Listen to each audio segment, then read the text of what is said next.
William.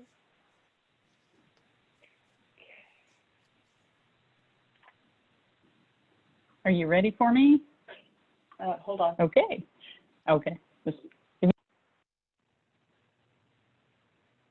Can you still hear me? Okay. So I've muted everybody. So whenever the speakers go to talk, you'll need to unmute yourself. That way we don't get feedback and interference. So let's start. Hello and good morning, good afternoon to some folks. Today is our In Its Win It Career Development Series on State Leadership Development Programs. We're very glad that you're here. We are recording today's session, just so that you know. We are talking about the State Leadership Development Programs today. We'll be talking from a leadership perspective as well as a participant perspective so that we can kind of get both sides of the story and how that works for the leadership as well as the participants of those programs. And some of those leaders are also have been participants, so that's going to be a great perspective also. A few housekeeping tips: please mute your phones and your audio. I know I've done that for you, but if for some reason it comes unmuted, let me know, and we are recording. So now I'd like to turn this over to Christy, our WIN president, to kind of get the meeting started. All right. Well, thank you, April, and thanks everybody for joining today. This is the second event we've done this week, so we've had a really exciting week. I know there's probably several of you that participated in our Federal WINS Program Manager Leadership Development Series, and I think we had close to 300 people that were online with us from all across the United States, and so I thought that session was really great, and I'm just so happy that, you know, everyone has had a chance to participate in that event. We have two more of those events planned, July 15th and August the 19th. And so anyway, hopefully you'll be able to participate in one of those events or hear about those that are able to participate in them. And they've been, like I said, we've been getting really good responses from our survey. The survey closes today. So you should have gotten an email from me that has the survey link. It was also in the program if you haven't participated in that survey, if you wouldn't mind. That just helps us for next month because we, you know, can adjust our agenda so we can make it even better next month. So anyway, just kind of look for that. We're also working right now to send out all the PowerPoints. We also have the video from Wednesday. And so we're going to be sharing that information out to all the participants. And then we had planned on trying to get and we haven't got it done yet, but try to get a class set up in AgLearn so anyone that wants to watch those videos can get credit for that same class and they can just do it remotely. And so those are some of the things we're working on. The Soil and Water Conservation Society, we're partnering with them and we're sponsoring the 75th annual conference this year. So we have two events that we are working on. We have a resume writing workshop and navigating USA jobs. And we also have a women in career, conservation career panel that we're going to be hosting at. And so if you're interested in signing up for those SWCS, they're all online this year. It's all virtual. And so I know there was a bulletin that came out just last week, and we can get that information out. If you're interested, we'd love to have you participate. Anyway, I'm excited about today's State Leadership Development Program. Thank you for everyone that's on to hear about that. And I'll turn it back over to you, April.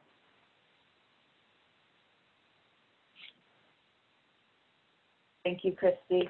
I'd like to turn it over to Katrina now. She's been my co-coordinator for this series, and really this was her dream. And so together we've made this happen. And so I love how Katrina recaps the year and what we've done so far. And so Katrina, would you please do that for us? Sure. Thanks, April. Welcome, everybody. It is great to be back in Its Win It for June. And I really like to recap where we've been. But first of all, we have a very large crowd today, and I want to introduce myself in case I'm new to some of you. I am the past president of WIN, and I am so excited about our WIN leadership and the folks that are stepping up to keep WIN very relevant and a strong and growing stronger organization. So it's really fun to be involved and stay involved. And like April said, this was really something that she and I had worked on at the end of last year, but due to workload and the Farm Bill and all the craziness, we just thought, let's give it a rest and start fresh in 2020. And we are going to have one of these In It to Win It every month. And this is all about how you have resources to build your career. And WIN is all about that, helping each other step up, right? We're all about getting each other up to the top of the mountain together. And so this whole series, if this is the first one you've been in on, you're not out of luck, because all of them are recorded and they're all going to be available to see. So I encourage you to do some hunting around. We'll send it out. April is the In It to Win It coordinator, and she will have all that information at her fingertips. Also, what came with this series is a workbook, and it's PDF. So you can, if you don't have it, email myself or April, and we will send it to you. And it's got the whole agenda for the year and the upcoming workshops, and then it's got resource pages. And I encourage you, April and I have both done this. I've made in a binder, and I keep feeding information into my binder. And this is for the whole decade. This is going to be where are we going to look back at ourselves in January of 2030. And that's how we launched this series, with the 3 hours of In It to Win It on your values, your perspectives. Where do you want to be? Where were you in the last 10 years? How are you going to build yourself and your family and all those things that are important to you into the next 10 years?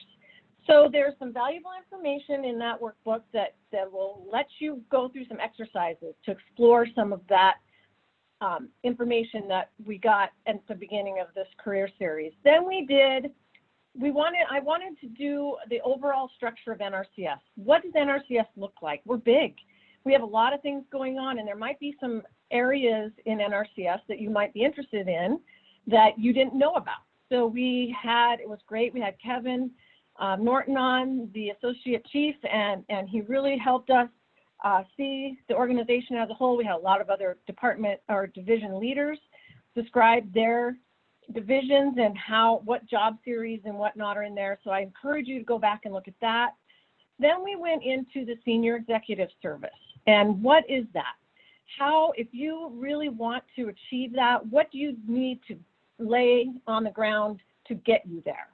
So we had great people like Gayle Barry's on with us today, who is an SES, and she and other SESs describe their career paths. And of course, career paths are all over, and sometimes they take turns we don't expect, and they lead us to something really awesome.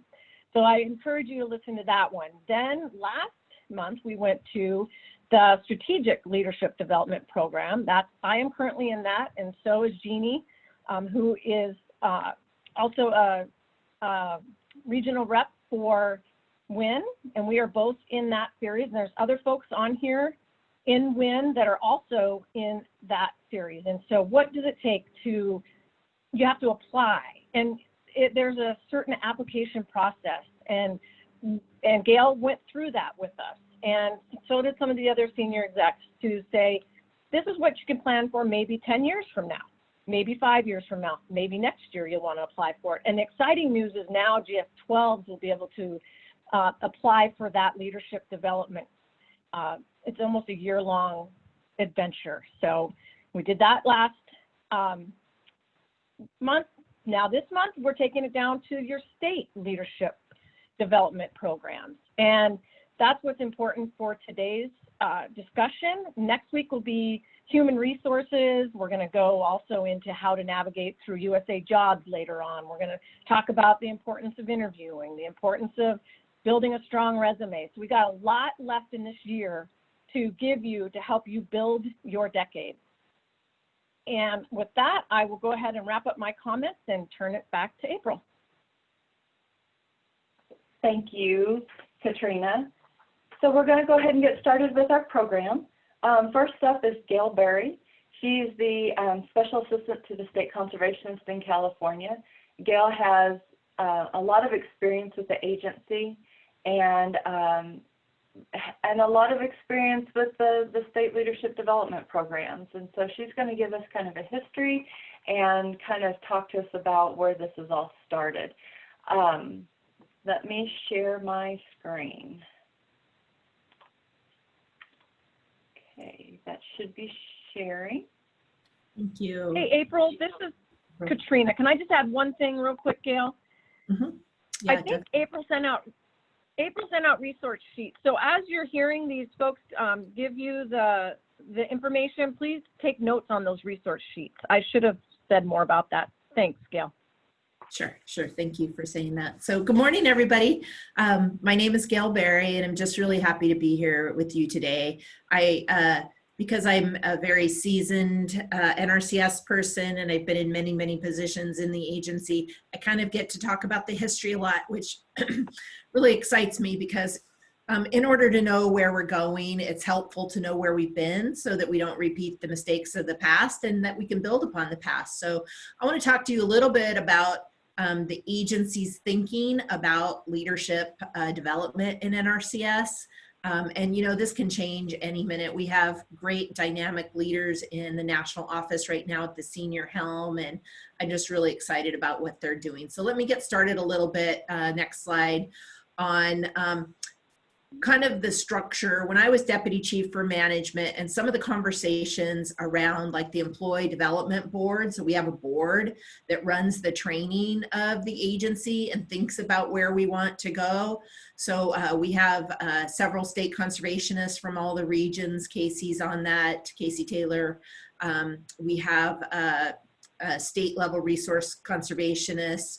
We have a DC, we have partners on that board, and some of the senior leaders that talk to us about where we're heading. But when I last left the organization, and I did check with Jeff Dezek the other day, who's our training leader for FPAC, we're still on track with this. So it was kind of a 4-quadrant vision that we had. And NRCS added this one in the upper left-hand corner. We have the Federal Executive Institute training program, and this is for GS 14s and 15s to take advantage of the Federal Executive Institute, which is the government's premier training for high-performing 15s and senior execs.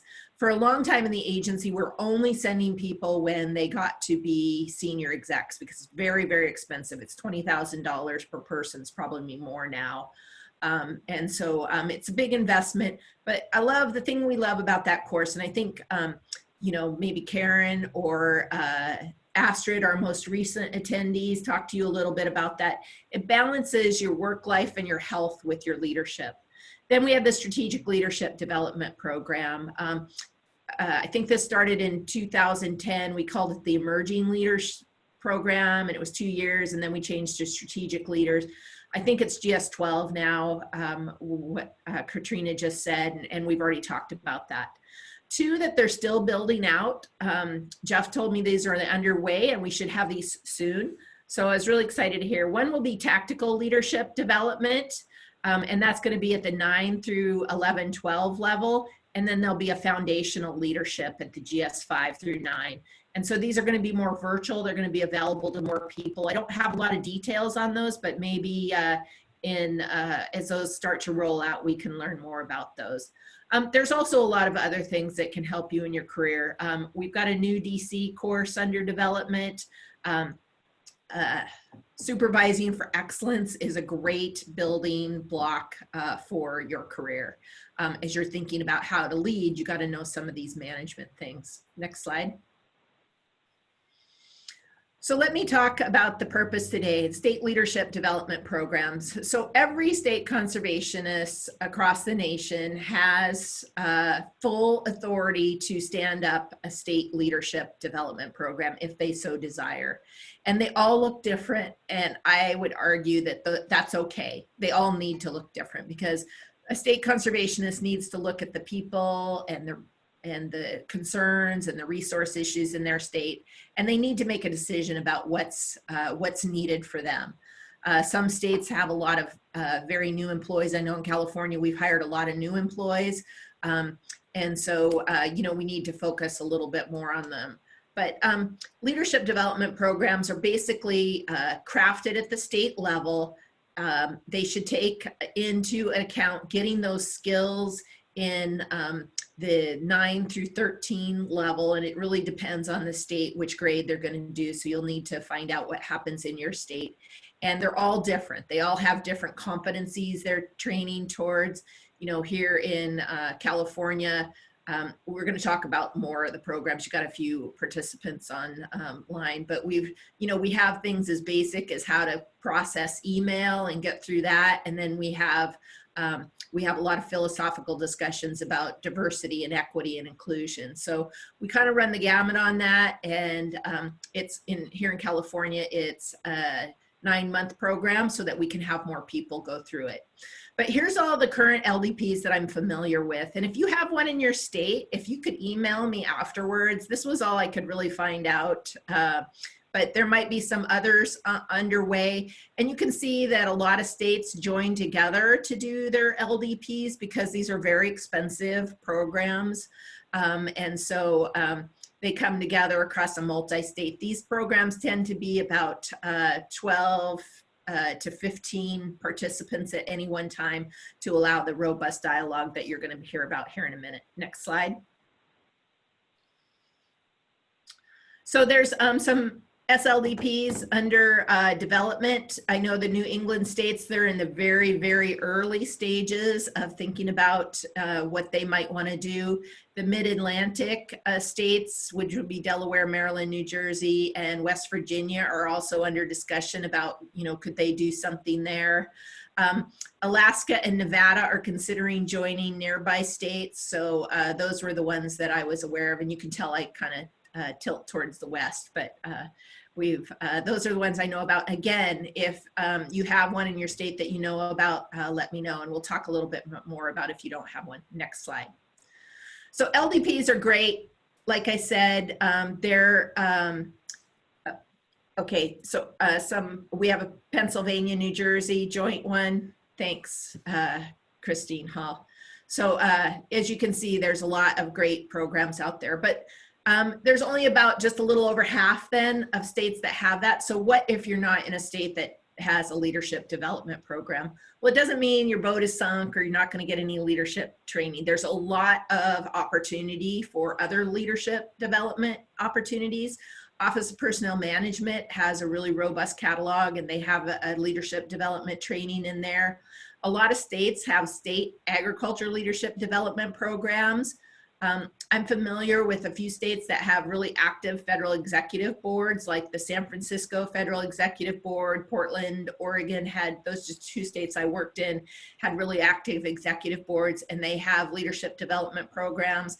And so in California, in addition to to running an LDP, we also send people to FEB board training, leadership training. A lot of universities have leadership development programs, and Oregon has taken a real active role in working with their university. They work with the other federal partners, and the university puts on a course just for those 5 or 6 federal partners on leading natural resource management agencies. So I would just encourage you to visit with your supervisor about what's available in your state and how, if you're interested in this, you could take advantage of it. Next slide. So I would just have this advice for people as we go forward. This was a quote from Ava DuVernay, who is a director, a filmmaker, and an activist. She did Selma. 2 of her big films are Selma and the Central Park 5. But she says, if your dream only includes you, it's too small. So I would say be the change that makes a difference. If you are interested in a leadership development program, do a little research. Pull from 3 or 4 of the states that I've listed above and see what they have, and then ask if you can help be a part of setting one up. I know here in California, we have co-leaders every class, and we rotate that amongst the leadership team because it does take a lot of time and effort to put these together and to, bring the trainers in and to get the classes going. We have the class do a lot of work once they're selected. We do go through a major interview process, an application process, so we can see if people can write and get their resumes together, and it helps you too, because then your resume is together for the future. We conduct interviews, And so, you know, we try to mimic as best we can opportunities to help you grow as you go on through your career and the things that we would expect as senior leaders for you to have when you get to that level. So if you're interested in that, a lot of resources for you to reach out to. You're going to hear from a lot of people today that are going to talk about their programs, and maybe that'll strike interest in you for your state and working with your supervisor and then your leadership in your state. So thank you, everybody. That's just a brief history, but kind of lets you know where we're going from my perspective. Thank you.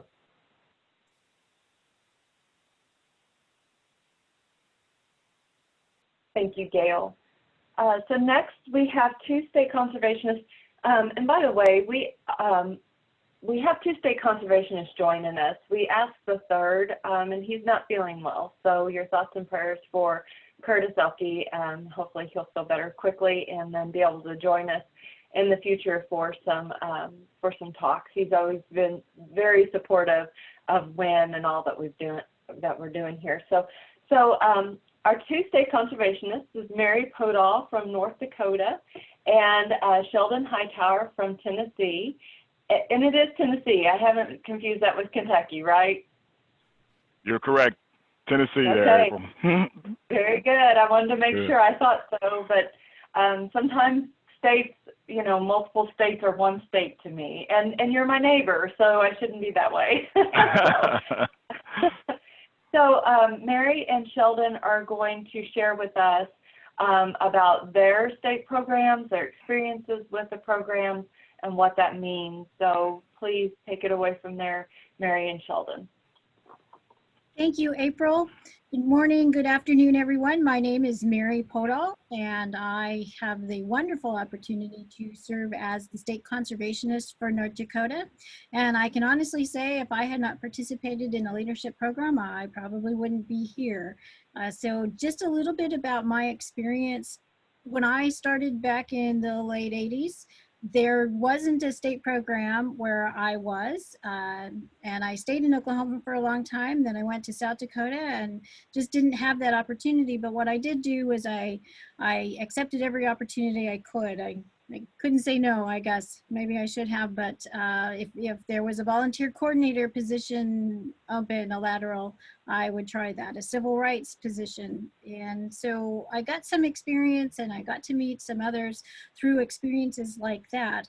And then in 2009, when I was a GS13 area conservationist, I did have the opportunity to apply and be accepted to a national leadership program. And this was a precursor, I think, to the strategic leaders that Gayle just spoke about. And so I ran through that. I was challenged. It was frustrating, but it was a growing experience. I met a lot of great people, and some of them include Jeff Zimbridge, who's the South Dakota state conservationist now, and on my own staff, Jill Howard, or not Jill, Jenny Heglin and Lisa Lund, who are assistants for state conservationists now in those positions, were some of the participants. Some of them have retired and moved and gone to other things, but what an experience to be with other GS13s and 14s and high performing GS12s at a time for a leadership program. One of the things that makes a really, really good leadership program, actually there's several things, and for me it's a good training, good facilitator.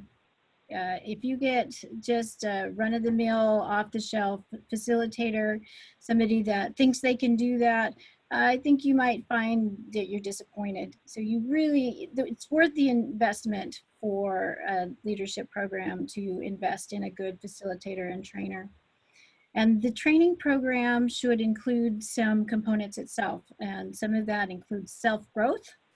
You want to have a component that really focuses on you as an individual, that makes you grow, helps you understand what your strengths are and what your weaknesses are, and how to capitalize on a strength and how to build your weaknesses. Now, another component is working with teams. Some of us are not so good working with teams, and it gives us that opportunity on how to learn to either step up and take control and help the team come together, or to step back if you need to, and help build some others in their confidence in order to get the best product that you can. So self-growth, definitely working in a team, problem solving, to have enough material and modules that give you a chance to think rationally, to think through some problem solving. And then the last component that I think is very, very valuable these days, particularly, are to advance your speaking skills and to advance your writing skills. Sometimes we get into the position and we have a lot of knowledge, but we haven't had a lot of experience in writing, and we need those skills in writing professional documents in this agency. The other thing that is important, that is not necessarily part of the facilitator or the contractor that helps build your modules, but a good leadership program has opportunities for you to network with other leaders. And in particular, at a GS 11, 12, 13, and 14 level is a chance to get to meet our national leaders, our chief, our associate chief, our deputy chiefs, and some of their staff. Because while you're growing your career early, no matter whether it's in the field or whether you're a sole scientist on the SSRA staff, we don't see the big picture. So that's a really good, important component of a leadership program, is to be able to get out and be introduced and see how the agency works and hear from other leaders. One of the most valuable things that some of my employees have come back with is, wow, they really do care about the agency. Sometimes I think when they're sitting in the field office and the deadlines and the programs and the new things coming out, they're like, nobody cares about the field. But they go, they meet Chief Floor, they meet the Kevin Norton, they meet the deputy chiefs, and they realize that they are really care and have a passion for NRCS. So that's also a very important part of a good leadership program. One of the things that I'm really proud of is our tri-state program. I wish I could say I was creator of this, but the credit goes to retiree state conservationist Joyce Schwarzenberger. She was in Montana at the time, and her counterparts both in North Dakota and South Dakota at that time were actings. And so she was definitely the leader that said, this is important and we need to push through. She found us a good facilitator, and that facilitator is called Associate Employees out of Billings, Montana. And they know us. They know NRCS. They've been with us for 10 years now. And even the first year, they were incredibly strong in the materials they brought and very good at creating relationships. So what we have is we have North Dakota, South Dakota, and Montana. Our program is a year long from start to finish. Usually at the first of the fiscal year, we send out bulletins and we ask for those that are interested to apply. So they have to write a very, very good application, resume for the program. We do an interview, pretty intense interview. There's three. I'm not sure how North Dakota or Montana handle it, but I have 3 leadership people, team members, that take turns asking some pretty interesting questions so that they get that opportunity on how to shoot from the hip or be prepared for interviews. And then the rest of the year, there's 4 weeks that they commit to. 2 of the weeks are specifically with our contractors, and they do modules, everything from team building to how to work with people, how to work with poor employees. They have an HR session. We do a little bit of training on what the federal appropriations process is, how we get our budget, and how we create an operating plan. And just a really, really strong program. And what's nice about these particular contractors is every year we sit down and we look at what's happening. For example, we've had to deal with flexibility and change on a regular basis because of furloughs, because of continuing resolutions and not having the funding. And now with COVID, we've really had to adapt. So we've added some change, dealing with change modules and helping people adapt. Also some balance. How do you balance work and home? Most of these employees are at that age where they have children at home, or some of them are taking care of elderly parents. So how do you balance? Let's see, got to change my notes here. Team projects. We encourage team projects with our leadership program. So in addition to the 2 weeks that they have fully engaged with modules from our facilitators, they are assigned teams based on their DISC assessment. They all have, and that's another important component of a program is some type of self-assessment so that they can help you understand your strengths and weaknesses. We use the DISC, the 360 profile, and then the DISC. And so they set the teams. We let the contractors do that. They kind of mix and match personalities as well as disciplines and states. And some of the really interesting projects have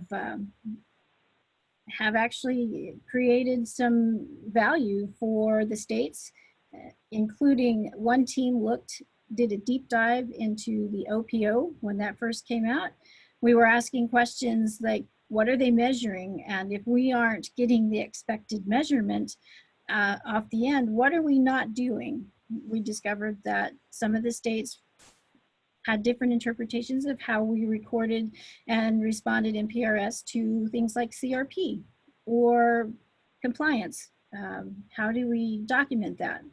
So that deep dive gave us the right questions, gave us, meaning the state conservationists, the right questions to ask. Early on, when the Bakken oil in the North Dakota, Montana region was impacting our recruitment, we had a team take a look at what we could do for recruitment and for retention and to help keep employees there and how to get new employees on board. And it led to some proposals that we gave to USDA that allowed us to keep some engineers that we wouldn't have otherwise kept. So the projects are timely. Each year they're a little different. Highly recommend that projects and teams are a big piece of your leadership development. Included in that 4 weeks is one trip to Washington, D.C. And it's not a vacation. We fill it with meetings of all the deputy chiefs. We fill it with meetings about leadership programs. We do allow them some time to work on their projects because some of the people they might need to ask questions of are in DC, so we give them some time for that. But we pretty much fill the day with tours, with leadership. We try and get them to the Capitol with one of the senators so we get a real personal view of that. If we can, we have some partners that come in. NIFWIF, the National Fish and Wildlife Foundation, tends to be somebody that's willing to come in and host and talk about partnerships and how important they are. So that week to DC is a big part of the leadership package. And then the last week is graduation. So they finish up some modules that they haven't been able to finish up, and they get a little time to finish up their own program, their last presentation for themselves, which includes talking about their detail. They get some team time to finish up those presentations, and then for a day it's all about them. It's about their presentations and giving them some feedback. And then there's graduation, which we make a big deal out of because it's pretty important for that. Just to brag on some of them, your own Val Hartman that's on today is a past participant. Jill Howard was one of our first participants back in 2010 to 11, one of our first graduates. She moved into a position here on my leadership team. It's really valuable, and some of it is learning to adapt and to becoming less risk adverse. You don't learn those things in college. They're sometimes, that's the hard knocks of experience. But when you volunteer and you participate in a leadership program, you are challenged. You're challenged for how you deal and what you know about yourself, how you deal with others, your flexibility. We don't do it on purpose, but it seems like every class we've had some opportunity to say, oh, we're going to have to change something, or we're not going to be able to do it like this. And you just have to adapt and move on, make some decisions based on the events of the time. And one of the things that I really value from that is having employees that come back that aren't scared to make decisions. They realize that somebody, if the boss isn't around, or a leadership meeting or a leadership member isn't around and something needs to be done, they have more confidence to make those decisions, to make those suggestions, to speak up, to make a difference. Just because they've seen that the world isn't going to crash if they make a decision. And they also get a lot of exposure to leaders who say often, we'd rather have employees that make decisions and move forward than those that do nothing, because then nothing does get done. I would rather have an employee that makes decisions and tries to do something, because then there's something to move forward with. There's a task, there's an action to move forward with, always moving the agency a little bit farther. If you got a person that just sits there waiting to be told what to be done, that's just difficult in our conservation business. We're not an agency that makes things on a belt like a factory, that can say this is how you do it every single time. It's going to work this way and you're going to end up with the same product. We're a conservation natural resource agency, and sometimes that means you've got to really use your observation skills, and you have to kind of work on your feet. And so those employees that are exposed to leadership programs and have to stand up in front of people and have to think on their feet throughout this program really come out of that with not just with the knowledge of what a leader is, but with some expertise and some experience in being a leader. So I think that's pretty darn valuable. And that's pretty much it until I have any questions that you might have. But I'll leave you until questions that participating in any leadership program that you can possibly do is valuable and absolutely worth the time, the heartache, the pressure to both family and work. And we value that as leaders in this agency. So don't ever be afraid to ask for that next opportunity. Sheldon? All right. Thank you, Mary. Sheldon Hightower. I've served as Tennessee State Conservationist since August of 2018. Just want to thank WIN Leadership for allowing me to kind of share our framework for the Louisiana, Mississippi, Tennessee, Southeast Leadership Development Program. And our program it was created based on our federal employee viewpoint survey. When I first came to Tennessee as a state conservationist, I conducted listening sessions across the state to determine what the needs are and how we can improve as a state. And one of the mechanisms in order for this leadership development program to start was based on hearing the feedback from employees throughout those listening sessions. And also I had an opportunity prior to coming to Tennessee to work in Kansas, as their tri-state leadership development program. I just want to commend, Arkansas, Kansas, and Missouri for their leadership program. So our program, we kicked this off, created this with leadership from State Conservation's Kurt Reedus, and also right now, Louisiana State Conservation and Chad Kaser. And so basically our program is open to all occupations at the GS 11 and 12 level. We have a maximum for participants is 21 across the 3 states. So each state is able to have 7 participants. I would tell you we had, as far as our application process, we kicked that off through a bulletin, just as Mary mentioned. You know, they have to submit a resume. They have to be endorsed by their supervisor, have to have a letter of recommendation. We have to look at their, we have them to send their latest performance rating. And then we evaluate those applications based on, and we're looking at, you know, as far as customer service, adaptability, flexibility. We're looking at conflict management, communication, interpersonal skills, team building. And so those are some of the things we look at, you know, as we rank these individuals to participate in this program. One key aspect to a leadership program, we have 2 board members from each state. And what those board members do is to develop the training curriculum. They also serve as the point of contact for the program participants. They also assist with the special projects and also assign mentors. And so I think that's very critical. Our program right now is just beginning. Our program is an 18-month program as far as promoting innovation, creativity. We're looking at also giving a health boost to employees' morale with this program here.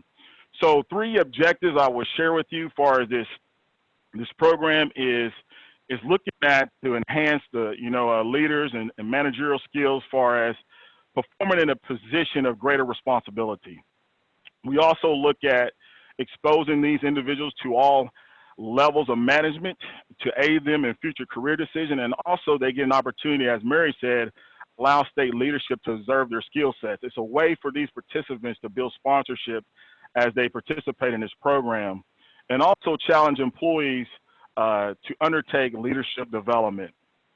And a question may come up is, why is a leadership program important to a state conservationist? I believe there's some state conservationists on here, and the reason why I created this program is that at the time there was no nationwide program for GS 11 and 12 for all job series. So it was important for me to develop a framework, and we got that framework approved by our regional conservationist, Southeast Regional Conservationist James Tillman, for supporting this program. But we understand that I wanted to broaden and strengthen the skill sets that's needed to advance our employees' career. You know, we want to make sure that our employees are confident, capable, and comfortable as they move to the next level in their career. And we also notice as leaders that there are a number of vacant GS-13 positions. So we wanted to be able to look at, you know, creating a program that we can provide, you know, asset to good leaders in those GS-13 positions. The program, I would tell you, the program just doesn't benefit, you know, Louisiana, Mississippi, or Tennessee, because we know that these employees will probably move on or move to another state to work in. And so this program is going to benefit, you know, all these leadership programs that's been created is going to benefit the agency nationwide. And as a state conservationist, it's just our responsibility to develop future leaders within the agency. You know, we have a number of folks retiring at the GS-13 level, and also we have folks looking at other career opportunities. And I would tell you that people are our greatest asset within this agency. It's not about the accolades that we get as state conservationists. It's about how we help someone to become a leader in this agency. So the goal is to create, you know, this program that hopefully lasts past me and to improve the morale within our agency. I would tell you, I just had 4 of our employees that are in our program just recently completed details, and I can already see the growth in those individuals as far as their managerial skills and also how well they're transition back to their duties. And I would say, you know, as far as those who looking to participate in a leadership program, as far as responsibility here in our program is that, you know, there's an agreement that that participant has to sign for 18 months. They have to complete a 360-degree assessment. They also, and they'll complete that assessment and develop a leadership individual development plan and working with their coach to develop that. And the board will review that plan. Also, they're required to have a mentor in our program They have to complete an individual special project, and then also they will have to complete a detail, anywhere from 30 to 120-day detail in this program. And so there's also, they will participate in 3 leadership sessions. There's some book reading. There's a monthly participant engagement activities. And then we're going to ask them, after it's all said and done and they graduate, to complete a survey to share their experience and how we can continue to improve our leadership program in the state. And what I would ask the participants as they graduate from the program is, here are a few things I would ask them, is to be a champion of the program, to continue your working relationship with your mentor, to seek other leadership opportunities, to continue to grow and learn, and also recruit other individuals for this program, and just take on those complex assignments as well too. I would tell you, as far as a cost, I know many folks, well, what does it cost you as a state conservationist for each participant? And it's going to run closer around $10,000, anywhere from $8,000 to $10,000, you know, for our 7 participants, you know, to participate in 3 face-to-face meetings, to do the 360 assessment, to participate in leadership workshops, and also to be able to go out of state and participate in our state leadership team meetings, and also to complete the 30 to 120-day detail. So that's just a brief summary. I will tell you, we're just getting our class started. You know, COVID-19 we had to push some things back there, but we're staying strong with it. And I'm really looking forward to how this program is going to turn out in our first graduating class. And we have a diverse class as well too, as far as males and females in our class. So we're very excited about it, and we definitely look forward to the results and how this is going to work out for us and how we're going to create leaders for our agency. Thank you. Excellent. Thank you, Mary and Sheldon. So we have the privilege of really having one of the older leadership development programs on, and one of the newest leadership development programs on. And so it just happened to fall that way, but what a wonderful coincidence we have. So we have a couple questions in the chat box, and feel free to use the chat if you have any questions. And then we're also going to open it up to everyone to ask a question. One of the questions was, where does the money come from for those participants? The money for the tri-state comes from the 3 states, and what we do to save contracting is each year we take our turn paying the contractor. So that has worked out very nicely. And then for individual details that they do, each of the states does the travel for their employees that are participating. The state budgets is basically where it comes from. Mm-hmm. And then there was also a question about older participants that maybe are in the lower GS levels. How does that work? How does that fare for them and for you? So our tri-state program is for 11s and 12s and high-performing 9s. So we're not reaching maybe a technician at a 7 level. However, we would definitely consider that. And so even though the bulletin might say 11s and 12s, people in the state are encouraged through their supervisors to apply, and we're not kind of just stuck to 11 and 12s on that. We want to encourage everybody. You don't have to be on track to be a supervisor. That's not a part of this. So if you're a CET, a civil engineering technician, or we also include our soil scientist friends in being able to participate. So if we have an MLRA office nearby, we let them know and encourage their staff to apply as well. So I can't really, we're not really addressing maybe the lower grades, but I also will say that it doesn't have to be an age issue either. If you, I love to see the diversity of age and the experiences. So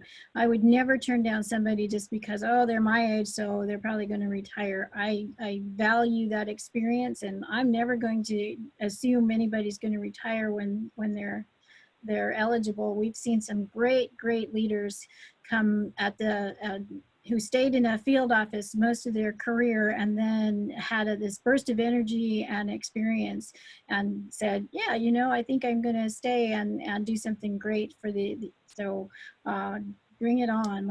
If you apply, we're going to give you a consideration to get in the program, because it's just very, very valuable. You know, for us, April and Mary, this was our first, and we got a lot of applicants this first go around, and that we're not able to get into the program because we can only have 21 participants. And so it's not to include that in the future we won't allow GS9s to apply. We're just trying to develop, get this first class through and kind of see how things work out before we potentially look at, you know, the GS9 positions.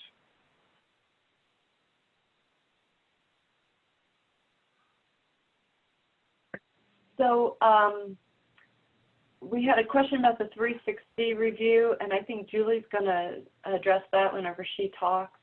We had another question that says, what are the key things you look for when choosing participants for your leadership programs? And I know you've touched on that a little bit. Maybe you could touch on it briefly again for each of those programs. Sheldon, do you want to go first this time? Sure. Thanks, Barry. You know, some of the things that we look for is, you know, in this program is how well they communicate. You know, how well do they work together as a team?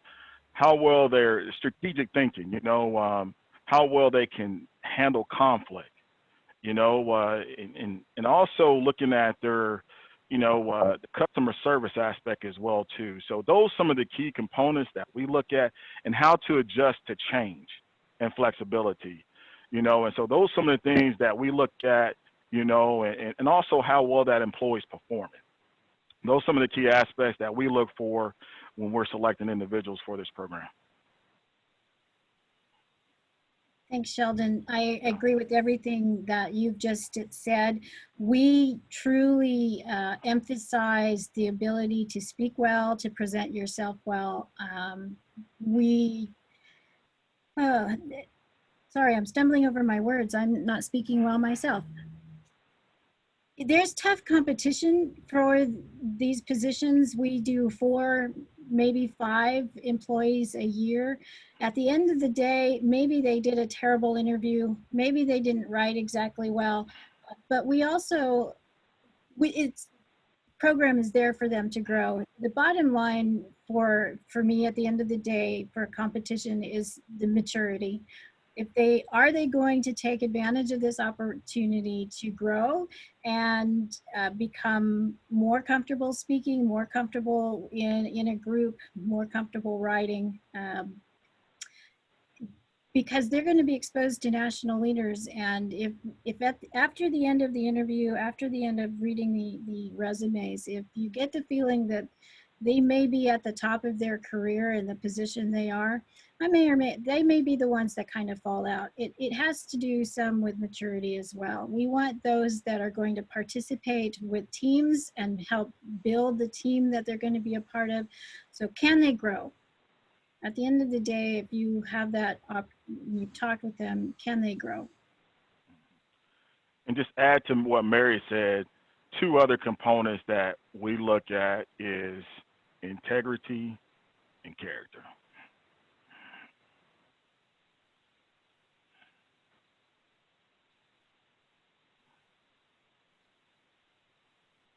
Very important. So let's open it up. If you have a question, just unmute your mic and let's go ahead and ask.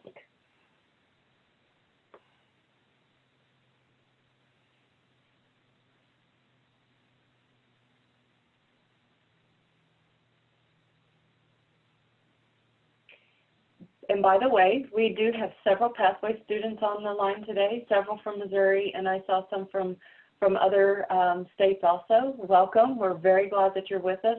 Feel free to ask questions. You're more than welcome to ask.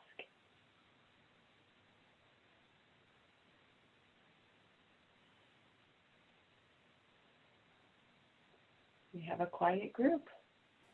I have a quick question. This is Tiffany. At what stage for Pathway students would you recommend we try to apply to one of these programs?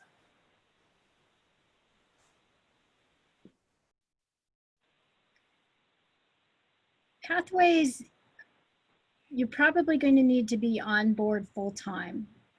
Since most of our pathways, and I can't speak to all of them, but ours are temporary during the summer period, and our leadership programs go throughout the year.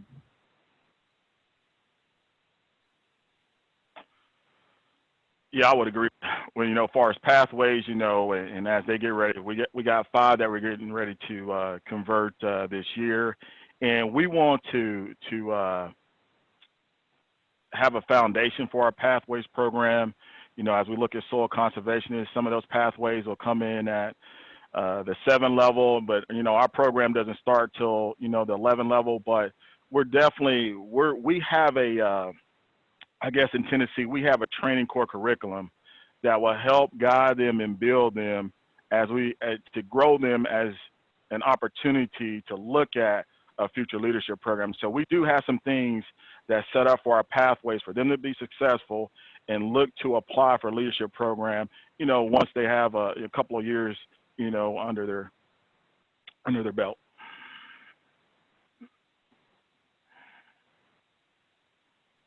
Okay, thank you. Hi, this is Brianna Garcia, pathway student from the Bakersfield, California office.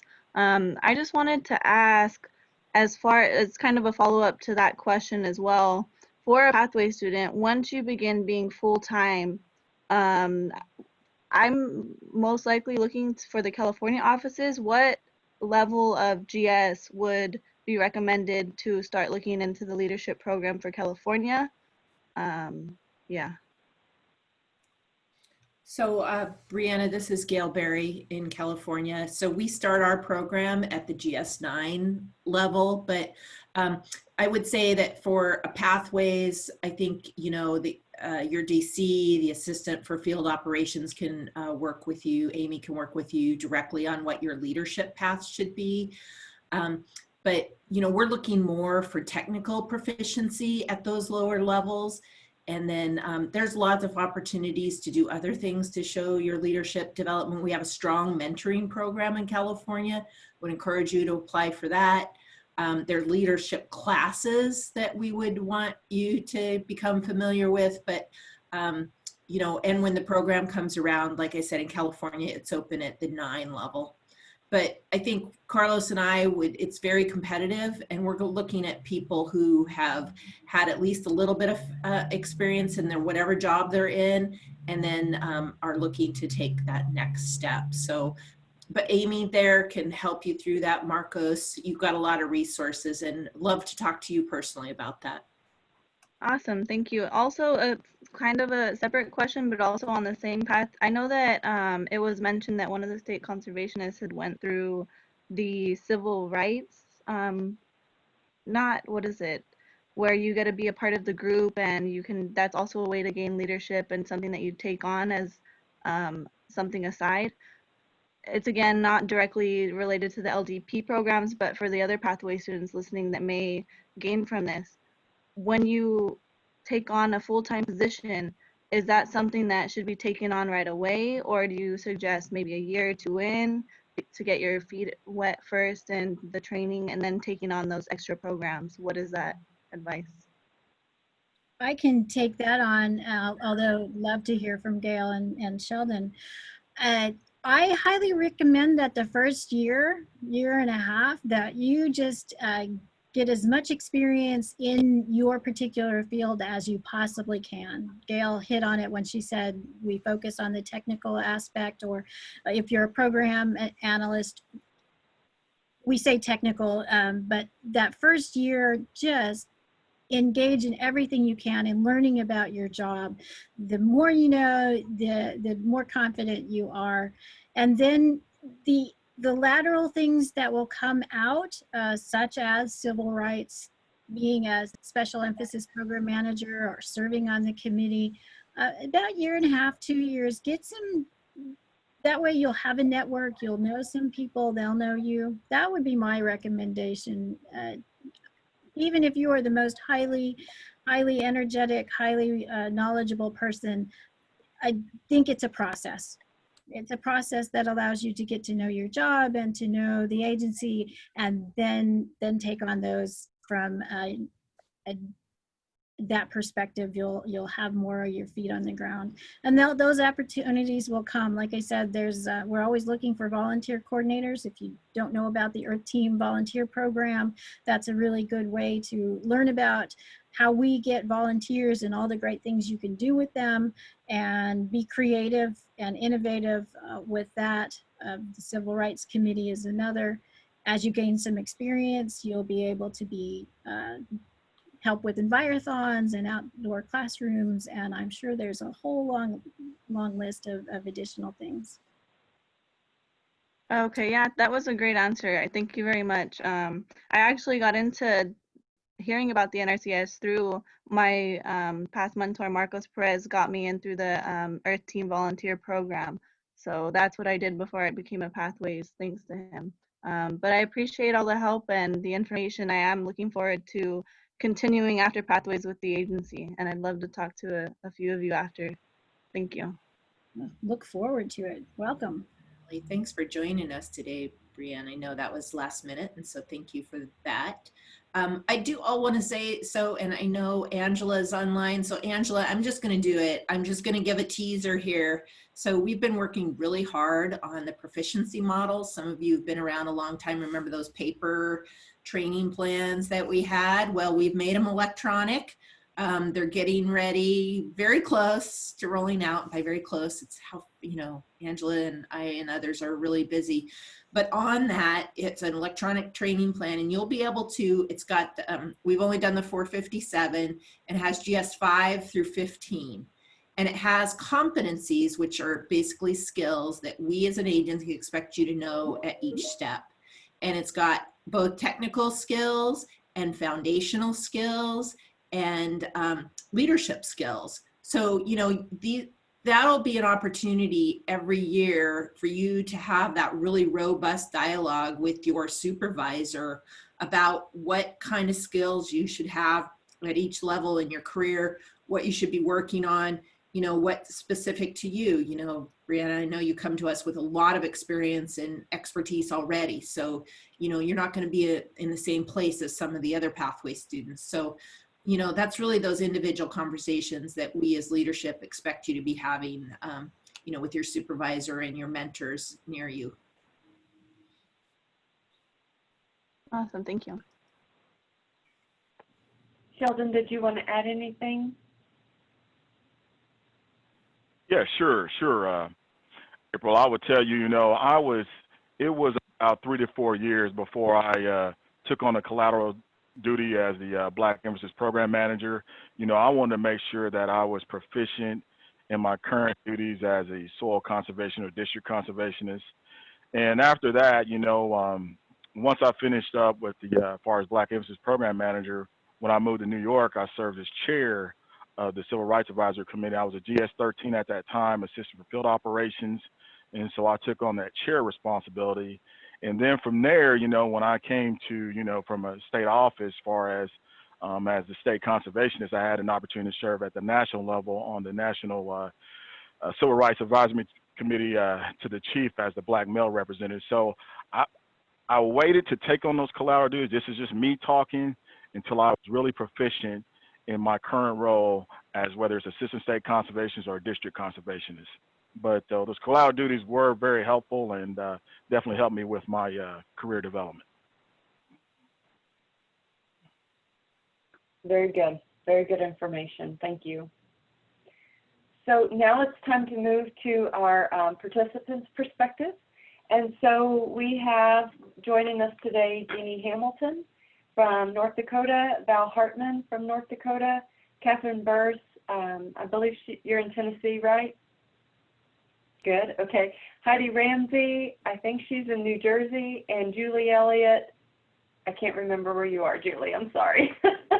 So do you all have a way that you've worked out who's going first, or do I get to draw the hat? Just draw the hat, because I don't think we communicated. Oh, okay. This ought to be interesting. So, so Heidi, I'm going to let you go first.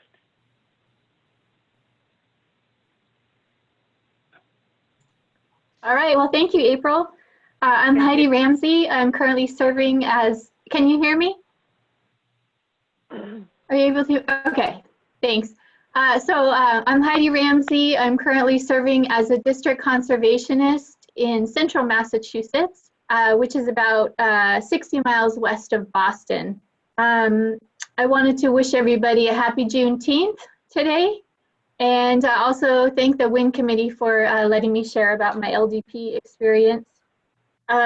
We did choose 2 questions, April. And the first one that I wanted to talk about briefly was just my stretch assignment that I did while I was on the LDP. My LDP was from 2016 to 2018. It was an 18-month program. I'm going to set my timer here. It was an 18-month program. And about halfway through that, I started my stretch assignment, which I was a range manager at the time and had been so for about 6 years when I took this on. And my stretch assignment ended up being assistant state con for operations. And so I can tell you, and you can probably imagine, that that was a huge stretch for me, being out of my comfort zone, going to the state office and working on really big picture items that I had never been involved in. So I think, for me, the stretch assignment, it was, I actually trained for 2 months before I even took the 120-day detail, because some of the duties that I was going to be responsible for, I couldn't really even just jump right into it. So I ended up traveling from where I was in Northeast California down to Davis every week for 6 months. And that was over wintertime, driving over the Sierras. So it was a really interesting time. I absolutely loved it. It was really hard, and I can tell you that it was very rewarding for me.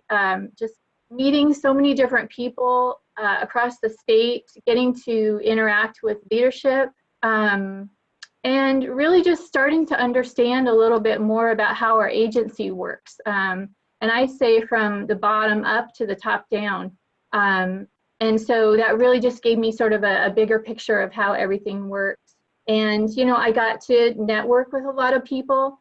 And I remember that Gayle had given me some advice before my last detail that I did, which was, oh, sorry guys, R2D2 is telling me it's time, 2 minutes. That Gayle told me that, when you're doing a stretch assignment or you're doing a detail, this really is your time to shine. So, really make it count. As much as you can, do your best job, do your best work, and show people who you are. And I really did try to do that during that time.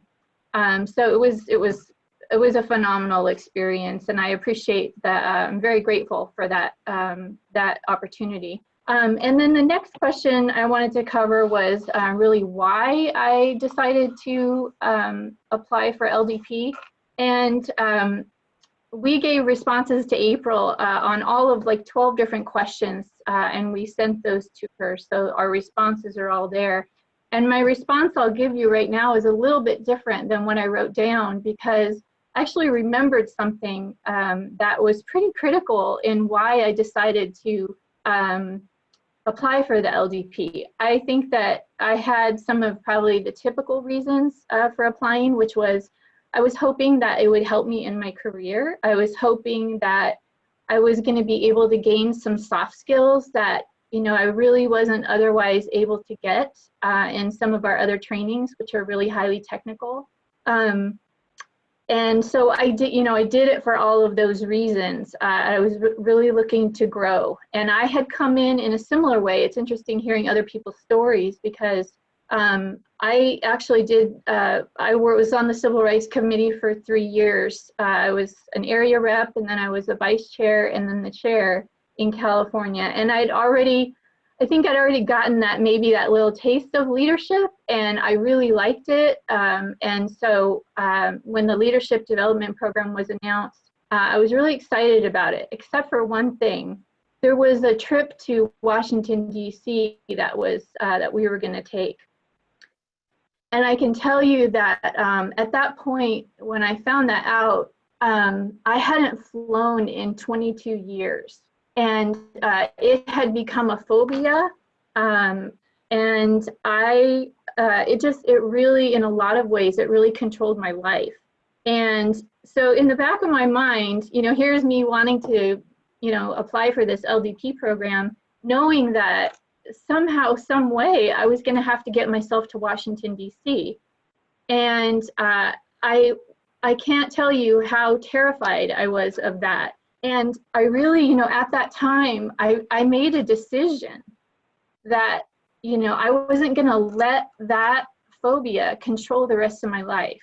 That if I wanted to do something about it, that was the time, that I couldn't put it off anymore. I actually had to do something about it. And so I did. And I remember sharing with my group, my cohort, I wrote this little speech, and I was so terribly nervous because I really don't like public speaking very much.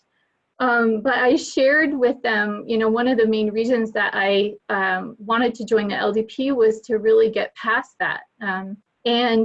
And the reason I shared it with my cohort, besides really, I really wanted to be vulnerable with them. I wanted them to really start to, know who I was. And they were so, they were just absolutely so supportive. And, the trip to Washington was a ways off, right? So everyone was just super supportive. And I can tell you, having come through it now, that I was able to fly to Washington, D.C. And it was an amazing trip. And that particular, just being able to succeed through that has been a life-changing experience for the better. And so if you're thinking at some point you want to, join the LDP in your state, I would highly encourage it. Don't let fear stop you. There are a lot of barriers that we encounter in life, but don't let yourself be one of them. Just sign up and do it. So thanks, that's all I have. Thank you for sharing that. Very good. Val, would you like to go next? Sure, I will, April. Thanks, everyone. I'll start my timer too, so I don't go over. First, I'll just share my career path with you a little bit, mostly because it's somewhat non-traditional. I started as a soil conservation technician and was in that series for almost 25 years as the 458 series. And then at, I don't know, about 20 years into my career, I decided that I really need to do something different. I want some more challenges, just see more of what SCS, NRCS had to offer. And so I had a lot of support from an area conservationist. He actually came to our office. We went to the field, drove around, and he just said, what do you want to do? And so he really guided me to explore all of my possibilities. And at that point in my career, I moved around a couple times and then went back to school so I would qualify for the Soil Con series, the 457 series. And as Mary talked about, so I work in the state that Mary has the Tri-State Leadership Development Program. And she mentioned that, we put out a bulletin and it says GS 11 and 12s. And then part of that says exceptional employees at the GS 9 level. And when I applied, I was actually a GS 7. I had to take a demotion to change series and go back to school and all that. And so at that point, I figured, okay, I know I want to go into the Soil Con series and move into the DC role and just see where that takes me. And so I expressed all of that in my application. And at the time I was applying for DC jobs, and I did get into that leadership development program at that level.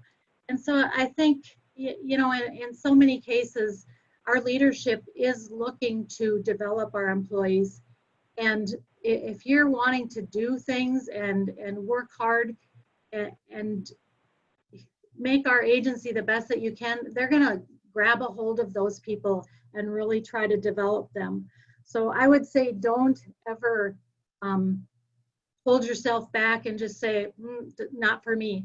Talk to your supervisor, talk to people that you have available to you to just find out what the opportunities are. Right now, my position is a conservation delivery unit supervisor in North Dakota. And so I manage 3 offices and work with conservation with all of them and the soil conservation districts. And as we speak, I'm sitting in New Hampshire. I'm on a detail as an assistant for programs.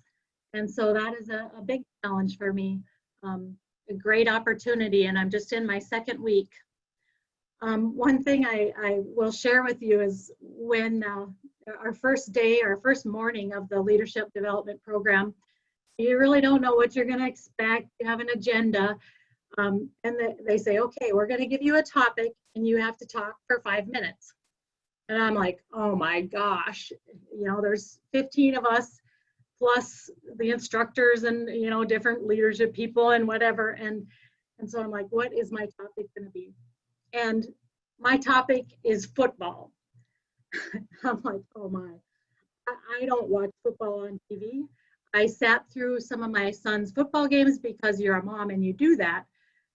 But oh, that was a tough one for me. And that really, you know, you got to think on your feet. I didn't do great. I mean, I think I only talked for 2.5 minutes and I can't even tell you what I said, but I got through it and I was able to walk back to my chair and sit down. So that was an accomplishment. One question that I want to address is, you know, one of the questions was, did the LDP help you to meet your career goals or a career goal? And, you know, it did that for me. You know, I've met a lot of career goals, but I think more than meeting a career goal, it provided me an awareness of the so many opportunities that we have. You know, the bigger circle of people that you involve yourself in, the more you see that so many people have made so much out of their career. You know, today you might be sitting in a situation and go, that'll never be for me. I'm in this office, never gonna move away. Sorry, that was my timer, I'm almost done. But you know, you just never know. When we were raising our children, I thought I would be in that same office for the rest of my career. And things changed and I wanted to do more. So don't ever say something is forever. Think about what you want to do. You know, I heard Gayle Barry talk just not so long ago, and she said every year, January 1st, I sit down and say, okay, what do I want to do for the year? And I just thought that was such a cool thing, because you have to identify that for yourself. What do you want? If you don't want to do anything more than you're doing now, that's okay. We need people to stay where they are, the good people to do the things that they're doing. But if you want to do different things, there are many, many opportunities. And I would just encourage you to pursue those. It might not happen next week or in 6 months or in a year, but you have a long career ahead of you, 35 years maybe. So pursue things as the opportunities come about. Thank you so much for letting me speak. I'd be happy to talk to anybody who wants to talk about pursuing career goals, because I love that part of my position. Thanks, everyone.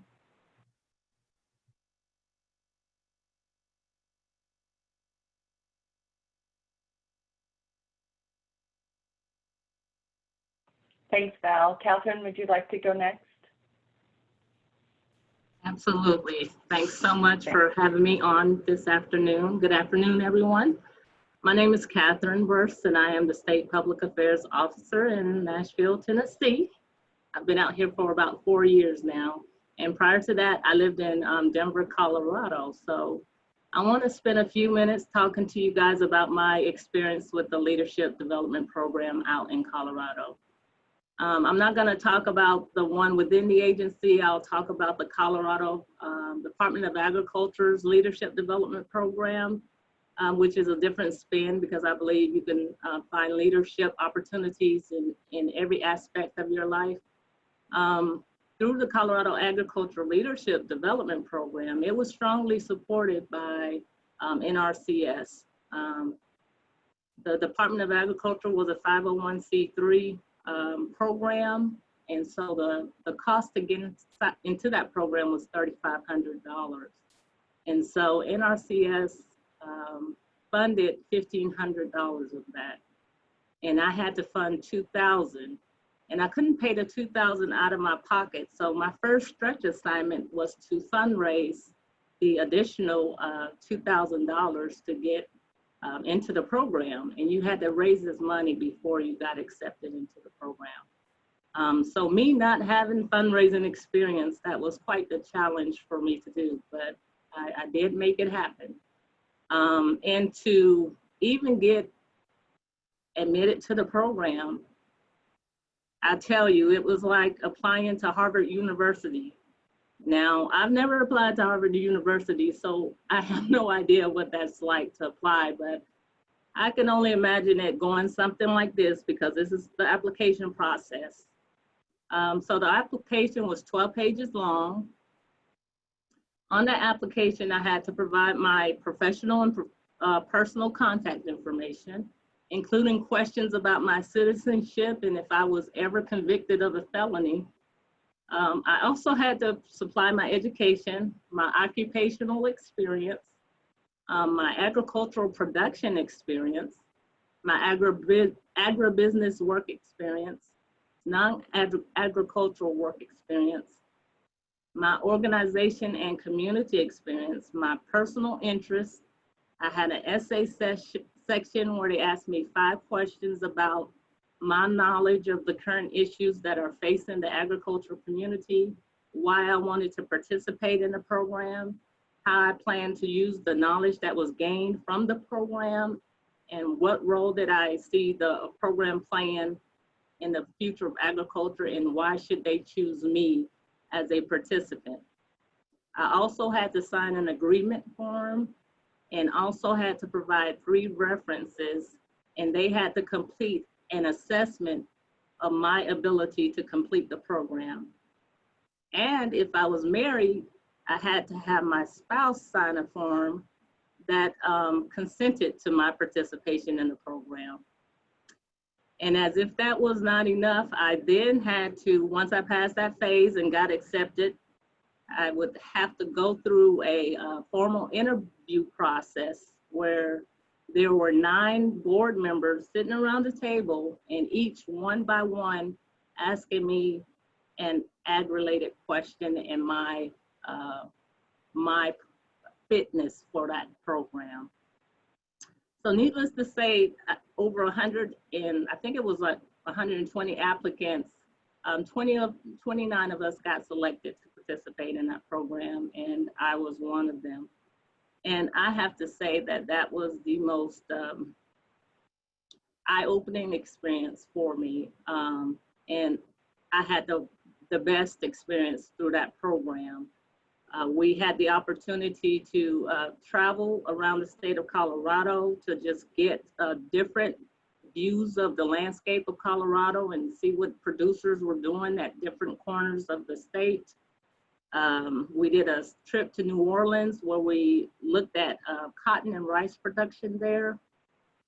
We also did a trip to Washington, D.C. and met with the congressional folks out there. And our international trip was to China. The class got a chance to just kind of put some names of countries or places they would like to go and study agriculture in, and we chose China simply because most of our imports and exports are between China and the United States.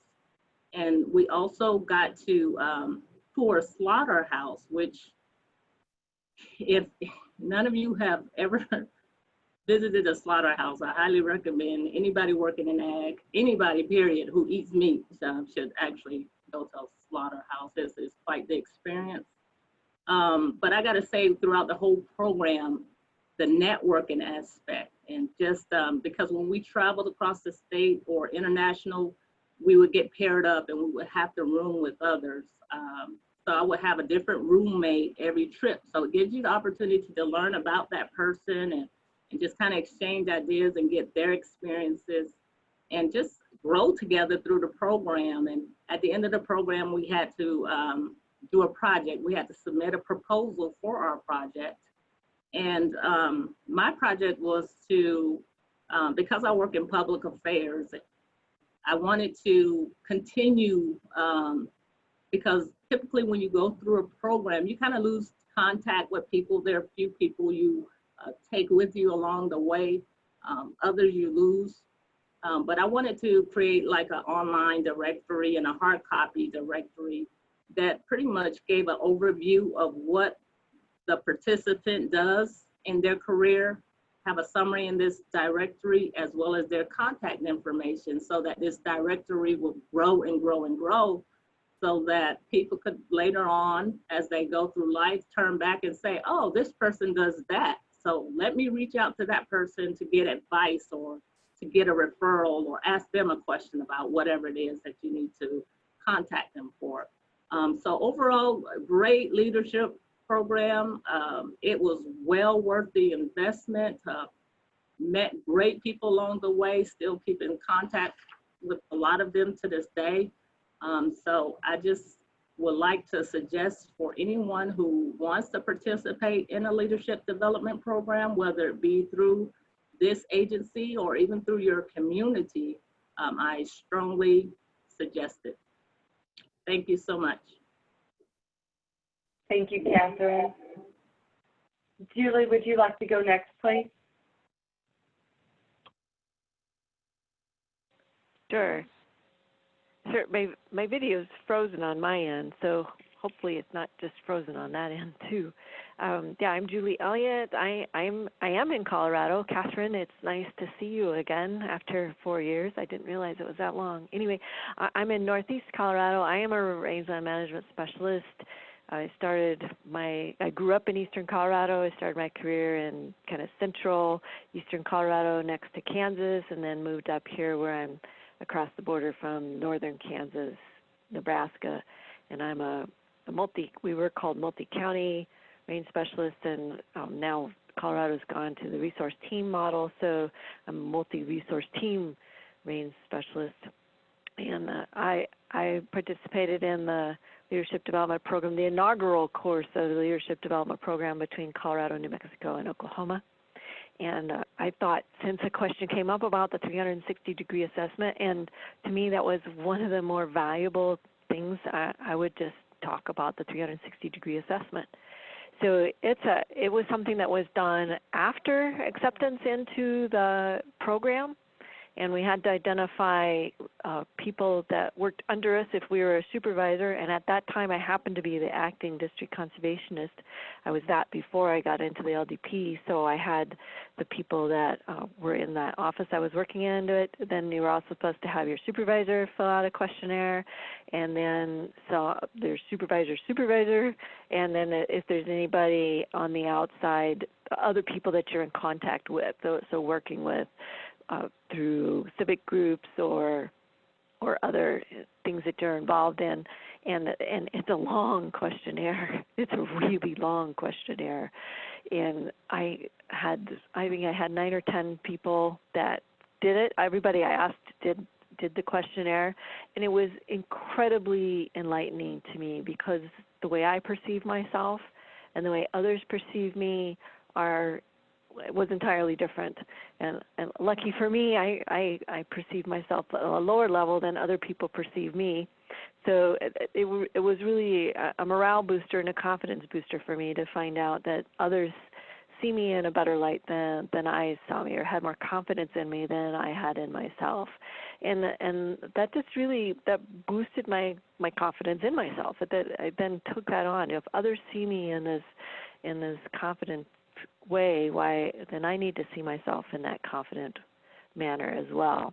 And one of the things that the leadership development program had was a coach, and he's a professional coach out of California actually. So we all had 4 coaching sessions with him, and if anybody's going to do a 360-degree assessment, I would encourage you to have a coach, somebody to go through that, at least to go through that assessment with the folks that get it, because there are some nuances with interpreting the results and what others are saying, especially if some of the people that are responding are ones that really haven't seen you in those situations, and so then their answer can look vastly different than other folks that have seen you in those situations. So those that are considering developing a leadership development program and doing a 360-degree assessment, or even without a 360-degree assessment, that coach was tremendous. It was a great opportunity talking with somebody outside the agency that just essentially saw me on paper and what we got to know each other on the telephone. And I'll keep it short. Thank you, Julie. Jeannie, I'm going to let you wrap up this part of the section.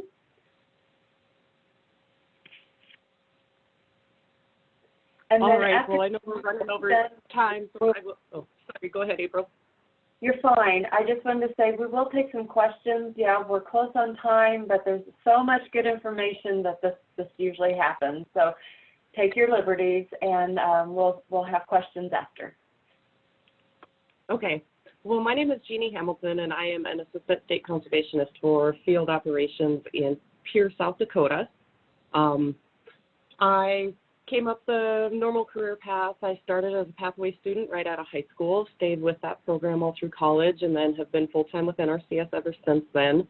I spent time in multiple states, and so I had been an area resource conservationist for programs. I'd been a district conservationist where I supervised staff. At the time that I applied for the Tri-State Leadership Development Program, I was in the state office in Montana. I was the financial assistance program manager there, so I did not supervise any staff. I didn't really know where my career was headed or if I was ready to take another step in my career yet, which is why I had kind of held back on putting in for the program before. And I finally just decided, I'm wanting to improve myself as a leader, and I, even not knowing if I'm going to take that next step soon or not, I'm just going to go ahead and go for it. And so I applied for the program, and I'm so glad that I did. So many good opportunities. I agree with the gals that have already spoken about the networking. I still keep in touch with a lot of the folks that I went through the program with. I met the state conservationists and the leadership in those other 2 states that were in the Tri-State program with us, and I really admired Jeff Zimperts in South Dakota as a state conservationist, and so when this position here came open, I applied for it and got it. There were so many other doors that have opened up through those opportunities that I got through the Tri-State Leadership Program. We did a week out in Washington, D.C., and as I said, at that time, I was a state financial assistance program manager, so I spent as much extra time as I could while we were in D.C. with the financial assistance program division up there. And when I went back to D.C. a couple of years later for another workshop, I was visiting with Maggie Rhodes, and they were looking for some detailees to come in. And so I took that opportunity, and that rolled into me being able to serve as a acting equip branch chief up at headquarters for 3 months. And so many of those doors that have opened to me in my career have happened through things like this Tri-State Leadership Development Program. And hopefully you can tell through my voice, and if you could see me, my passion for what I do and for WIN and for helping others develop and supporting others. And so we do have the leadership development program that WIN is doing right now nationally, and so I'm involved in that as well.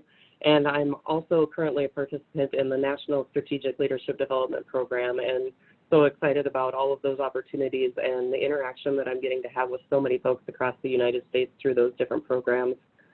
The question on the sheets that I think April will be sharing with you later that will have a lot of these things that we've talked about today is about how did you handle the extra time commitments that came with being in a leadership development program. And one key thing for me in the position that I was in and the limited amount of staff that we had in the Financial Assistance Program Division in Montana was that I did have full support of my supervisor. For the weeks that I was gone, for the leadership development course itself, for my detail when I went out of state for 3 months, and just for all of the extra things that came with that. But in addition to that, I knew going into the program, and I accepted going into the program, that I was going to have to give some of my own time and be willing to do that and take on some things that were going to have to happen outside of the office. You know, we were assigned different books and articles to read on different leadership development type topics. And then we had our group projects that we had to work on, and we were trying to coordinate those across state lines. You know, the groups were typically made up of 5 people, so you'd get maybe, you know, 1 from your home state and then 2 from each of the other 2 states, and coordinating those things. And we'd do a lot of that coordination during the office day, but then after hours being able to work on our own portions of that. So you have to be willing to give of yourself too if you're wanting to build yourself. And I tried to do that really quick, but I think I hit the key points that I wanted to. So April, I'll turn it back to you and for some questions. Very good point. And some of the points that I heard the participant side of this talk say is that you have to be willing to invest in yourself, invest in your time. It is worth your own financial investment to take on some of these things, and networking is important, and all these things are things that you have to be willing to do and step out of that comfort zone. So, so we do have time for a couple of questions. We're going to make time for a couple of questions. So either in the chat box or go ahead and open it up and ask away.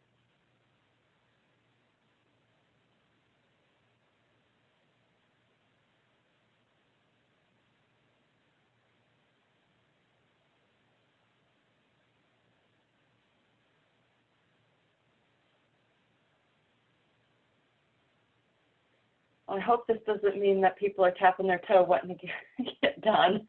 So while you're thinking of a question, I am going to tell you that we will be pulling together some resources like the ladies have mentioned.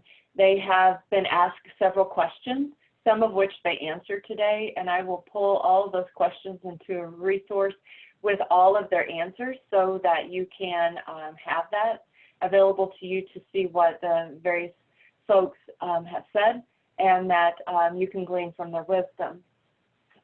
There's also resources that I have asked everybody to share. You know, what's a book that you would recommend, podcast, you know, anything along those lines that you feel is important for people to invest in themselves. And so I have several of those, and I'll be sending those out. And I'll send all of that with a recording. For the Pathways students, all of this information does go to the WIN members. And so if I don't have your email, you're not a WIN member, but you would like those resources, or you would like some of the other links to the recording, please send an email to me, april.wilson@usda.gov, and I'll make sure that you get that.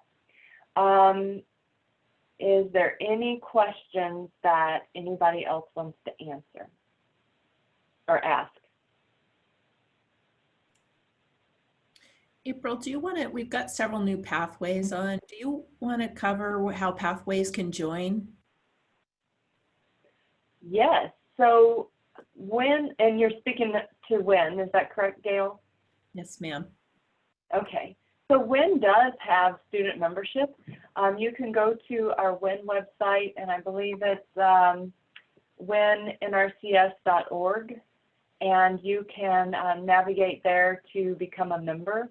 I want to think the membership may be $20, something like that. And I did not do that justice. I apologize, Gayle. But we welcome everyone, and so just feel free to go there and apply for membership.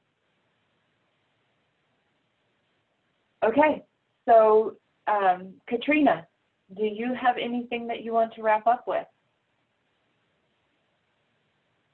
I really appreciate everybody's time. I know time is tight, but what valuable information, the personal experiences and leadership, talking with you about what they're looking for. I just really hope you took some notes.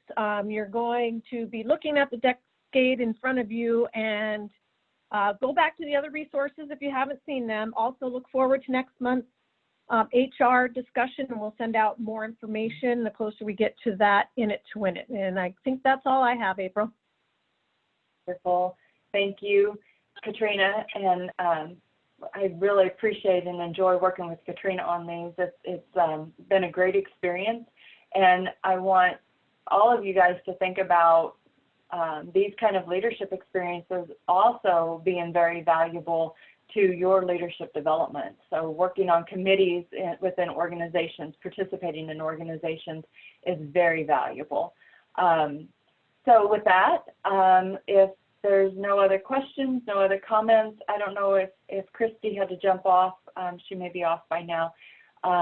We'll go ahead and wrap this up. And thank you for your time, and we will see you next month. Great job. Thank you. Thank you, Wynn. You're an awesome organization.